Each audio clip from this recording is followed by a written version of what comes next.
আসসালামু আলাইকুম সবাইকে স্বাগতম আমার নতুন ডেইলি মিনি ব্লগে। আশা করছি সবাই ভালো আছেন। আজকের দিনটা একটু স্পেশাল। অনেকদিন পর আমার প্রিয় মামা দুবাই থেকে দেশে ফিরছে, তাই আমরা সবাই মিলে যাচ্ছি তাকে রিসিভ করতে হযরত শাহজালাল আন্তর্জাতিক বিমানবন্দরে। রাত 8টার সময় আমরা সবাই রেডি হয়ে বেরিয়ে পড়লাম। সাথে আছেন আমার আম্মু, বোন, মামি, মামার ছেলে আর আমি নিজে। একটা মাইক্রোবাস নিয়ে আমরা রওনা হলাম। সবার মধ্যে একটা আনন্দের আবহ। অনেকদিন পর যে আপনজনকে সামনে দেখতে পাবো। কিন্তু দুর্ভাগ্যজনকভাবে আজ রাস্তায় প্রচন্ড জ্যাম। যেখানে সাধারণত 1 ঘন্টা লাগে সেখানে আজ মনে হচ্ছিল 2 ঘন্টাও কম লাগবে না। গাড়ি প্রায় থেমে থেমে চলছে। সম্ভবত আজ বৃহস্পতিবার বলে এমন ভয়াবহ জ্যাম। অবশেষে ধৈর্য ধরে আমরা পৌঁছে গেলাম এয়ারপোর্টে। সত্যি বলতে অনেকদিন পর আবার এয়ারপোর্টে আসার অভিজ্ঞতা, আর সেটাও প্রিয় একজন প্রবাসী আত্মীয়কে স্বাগত জানাতে। আমরা গাড়ি থেকে নামলাম আর আশপাশটা একটু ঘুরে দেখছিলাম। আর আমার মামাতো ভাই ছিল সবচেয়ে আগ্রহী। অনেকদিন পর তার বাবা ফিরছে বলে ওর মধ্যে এরকম উত্তেজনা কাজ করছিল। এয়ারপোর্টে নেমেই বারবার চারদিকে তাকাচ্ছিল, খুঁজছিল ওর বাবাকে। চোখে মুখে ছিল অপেক্ষার এক অদ্ভুত চাহনি। আমি আর আমার বোন সামনে এগিয়ে যেতে দেখি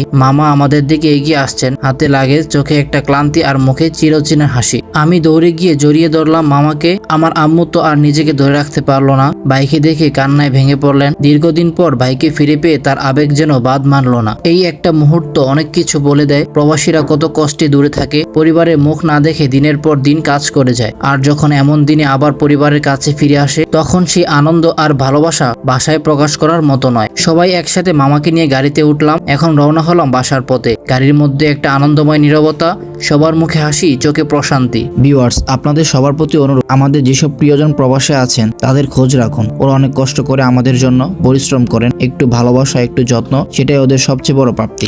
আজকের ব্লগটা এখানেই শেষ করছি। সবাই ভালো থাকবেন, সুস্থ থাকবেন। আল্লাহ হাফেজ।